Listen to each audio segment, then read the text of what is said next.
اور جیسے ہی کیکاؤ منوس کو اس بات کا یقین ہو جائے گا کہ جنرل دوکاس تو حقیقت میں اپنے ہی ہم مذہب لوگوں کو قربان کرنا چاہتا ہے، تو یہ بات کبھی بھی کیکاؤ منوس برداشت نہیں کر پائے گا، اور پھر جنرل دوکاس اور کیکاؤ منوس کے درمیان اختلافات پیدا ہو جائیں گے اور وہ دو حصوں میں تقسیم ہو جائیں گے۔ باتور صاحب یہ سن کر کہتے ہیں تمہارا منصوبہ تو بہت اچھا ہے، لیکن باقی وازنطینیوں کو کیا ہوگا؟ الپرسلان یہ سن کر کہتے ہیں جس طرح آنی کے علاقے میں بہت سے غریب اور فقیر قسم کے بازنطینی لوگ موجود ہیں جنہیں جنرل دوکاس اپنی ظلم و زیادتی کا نشانہ بنانا چاہتا ہے، اس طرح جارجائی کے علاقے میں بھی بہت سے مظلوم لوگ موجود ہوں گے،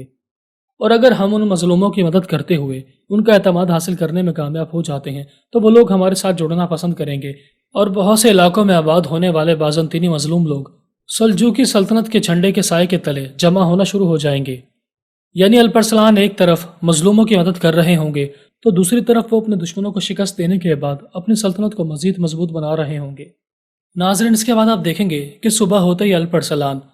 اپنے منصوبے کو مکمل کرنے کے لیے آگے بڑھ رہے ہوتے ہیں۔ اسی دوران پادری بھی الپرسلان کا سامنا کرتا ہے اور ان کا شکریہ ادا کرتے ہوئے کہتا ہے کہ آپ نے ہمیں اپنے قبیلے میں پناہ دی، میں آپ کا شکریہ ادا کرتا ہوں کیونکہ ہمارے ہم مذہب لوگ ہمیں قربان کرنے کے بارے میں سوچ رہے ہیں، لیکن آپ ہماری خاطر اپنی جان قربان کرنے سے پیچھے نہیں ہٹے۔ الپرسلانی سن کر کہتے ہیں چاہے کوئی مسلمان ہو یا کافر، اگر کسی کے ساتھ بھی ظلم و زیادتی کی جائے گی تو الپرسلان سب سے پہلے اپنی تلوار نکالے گا اور ظالم کا سر قلم کر ڈالے گا۔ اور پھر جیسے ہی پادری وہاں سے جاتا ہے تو ایک بچہ بھاگتا ہوا الپرسلان کے پاس آتا ہے جس کا نام سردار ہوتا ہے،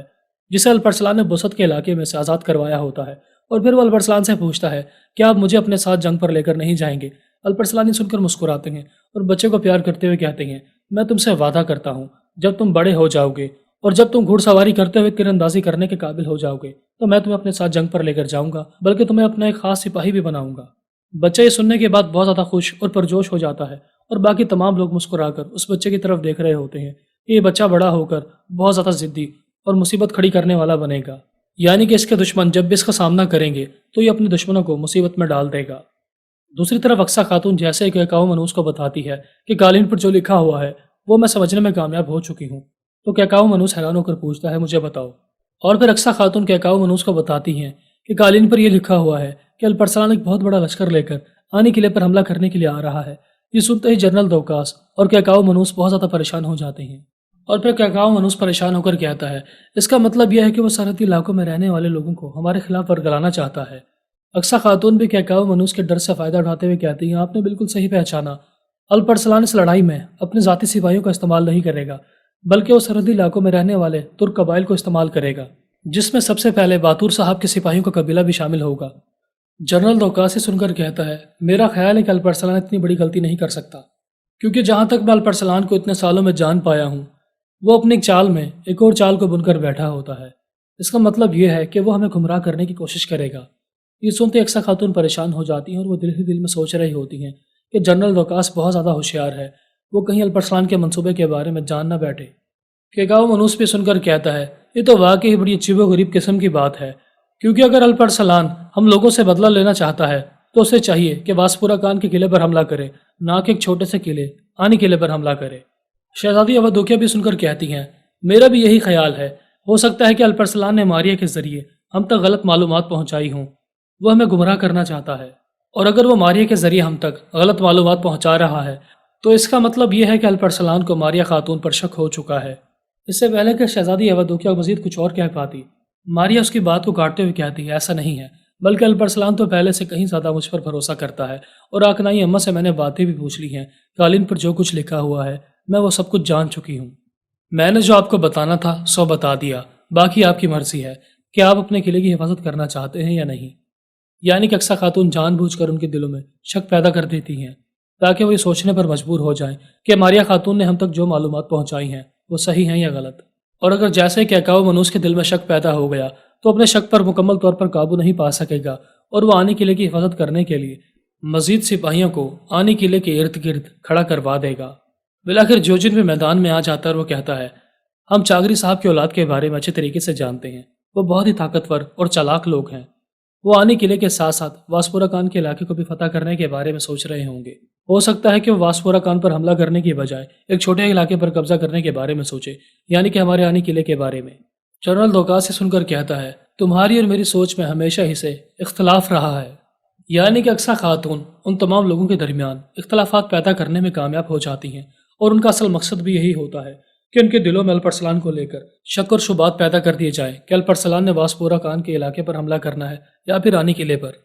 بالآخر دوسری طرف باتور صاحب کے سپاہی بازنطینی ہیڈ کوارٹر پر حملہ کرنا شروع ہو جاتے ہیں۔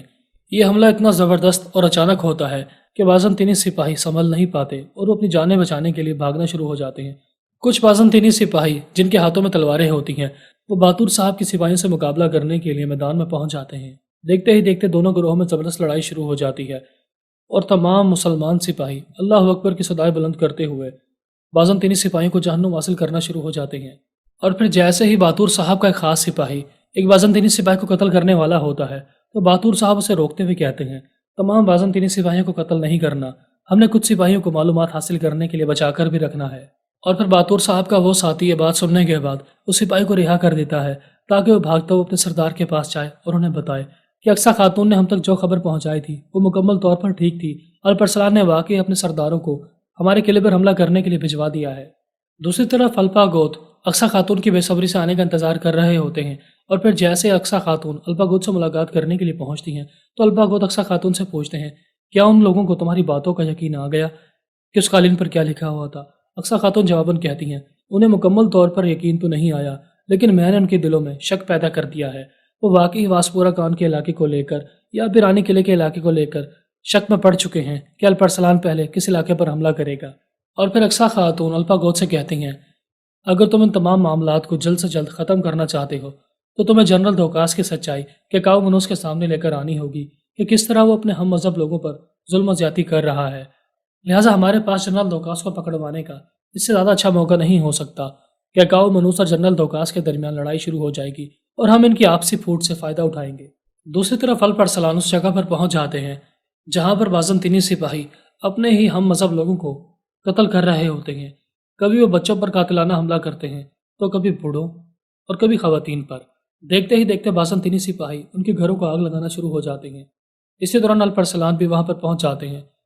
اور وہ نظر پڑتے ہیں کہ بازنطینی سپاہی کے دل میں اپنے تیر کو اتار دیتے ہیں۔ یہ منظر دیکھتے ہوئے بازنطینی سپاہیوں کے ہوش اڑ جاتے ہیں اور وہ چلا چلا کر کہتے ہیں کہ الپرسلان اور اس کے ساتھی یہاں پر آ چکے ہیں، ان کو جہنم واصل کر دو۔ اور پھر جیسے بازنطینی سپاہی الپرسلان کے ساتھیوں پر حملہ کرنے کے لیے آگے بڑھتے ہیں تو الپرسلان کے ساتھی ان پر تیر کی بارش کر دیتے ہیں اور باقی بچنے والے سپاہیوں کے ساتھ تلوار کی مدد سے لڑنا شروع ہو جاتے ہیں۔ بازنطینی مظلوم لوگ بھی حیرانگی سے الپرسلان کی طرف دیکھ رہے ہوتے ہیں کہ آخرکار یہ کون مسیحا ہے جو ہماری جان بچانے کے لیے اچانک یہاں پر فرشتہ بن کر آ گیا۔ بالآخر دیکھتے ہی دیکھتے الپرسلان کے ساتھی وہاں پر موجود تمام بازنطینی سپاہیوں کو جہنم حاصل کرنے میں کامیاب ہو جاتے ہیں۔ اور پھر جیسے یہ لڑائی ختم ہوتی ہے تو باقی چھپے ہوئے بازنطینی مظلوم لوگ بھی الپرسلان کے سامنے آ کر کہتے ہیں ہم آپ کا شکریہ ادا کرتے ہیں، خداوند آپ سے راضی ہو، آپ نے اپنی جان خطرے میں ڈال کر ہم مظلوم لوگوں کی جان بچائی۔ اور پھر جیسے الپرسلان اپنا تعارف کرواتے ہیں تو تمام لوگ الپرسلان کا نام سننے کے بعد بہت زیادہ خوش ہو جاتے اور کہتے ہیں ہمارے جنرل دوکاس نے تو ہمیں ہی مارنے کی کوشش کی، ہماری سرزمینوں کو ہم پر تنگ کر دیا گیا ہے، اب ہم کہاں جائیں گے؟ الپرسلان جواباً کہتے ہیں پادری نے تمہاری مدد کرنے کے لیے مجھے یہاں پر بھیجا ہے، اگر تم سلجوقی سرزمین پر پناہ لینے کے لیے آتے ہو پھر تمہیں کوئی بھی بازنطینی نقصان نہیں پہنچا پائے گا، میں تم سے وعدہ کرتا ہوں۔ اگر تم نے رات تک میری بات نہیں مانی تو تم جانتے ہو کہ رات تک جنرل دوکاس تم سے بدلہ لینے کے لیے واپس آئے گا اور یہاں پر موجود تمام لوگوں کو مار ڈالے گا۔ مظلوم بازنطینی لوگ یہ باتیں سننے کے بعد پریشان ہو جاتے ہیں اور آپس میں بات چیت کرنا شروع ہو جاتے ہیں کہ یہ تو ہمارے بڑوں کی سرزمین ہے، یہاں پر ہمارے پیاروں کی قبریں ہیں، لہٰذا ہم ان سرزمینوں کو چھوڑ کر نہیں جا سکتے۔ الپرسلان بے شک ظالموں کے خلاف اپنی تلوار کو اٹھاتے ہیں، لیکن ہم سلجوقی سرزمین پر گزارا نہیں کر سکتے۔ دیکھتے ہی دیکھتے ایک اور پادری آگے بڑھ کر الپرسلان سے کہتا ہے آپ نے ہمارے بارے میں اچھا سوچا،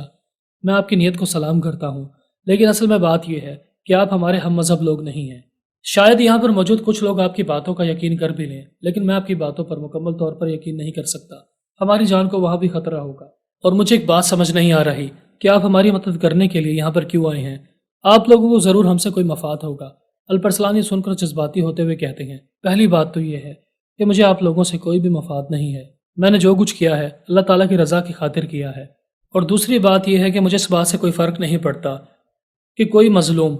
چاہے وہ کافر ہو یا مسلمان، میں ہر حال میں اس کی مدد کروں گا، اگر کوئی مدد کے لیے پکارے گا تو میں اس کی مدد کے لیے پہنچ جاؤں گا۔ یہ سنتے اس پادری کی بولتی بند ہو جاتی ہے اور تمام لوگ حیرانگی سے الپرسلان کی طرف دیکھ رہے ہوتے ہیں۔ الپرسلان کی باتوں میں اتنی تاثیر ہوتی ہے یہ بالآخر نہ چاہتے ہوئے بھی تمام لوگ الپرسلان کی باتیں ماننے پر رضامند ہو جاتے ہیں۔ بالآخر الپرسلان اپنے ساتھیوں کو اشارہ کرتے ہیں کہ ان کی حفاظت کی مکمل تیاریاں مکمل کر لی جائیں، یہ لوگ ہمارے ساتھ کن قبیلے میں جائیں گے۔ یہ سنتے ہی تمام لوگ بہت زیادہ مطمئن ہو جاتے ہیں۔ ناظرین، ایپیسوڈ کا ختم ہوا، ملتے ہیں نیکسٹ ایپیسوڈ کے ساتھ، تب تک اپنا خیال رکھیے گا، اللہ حافظ۔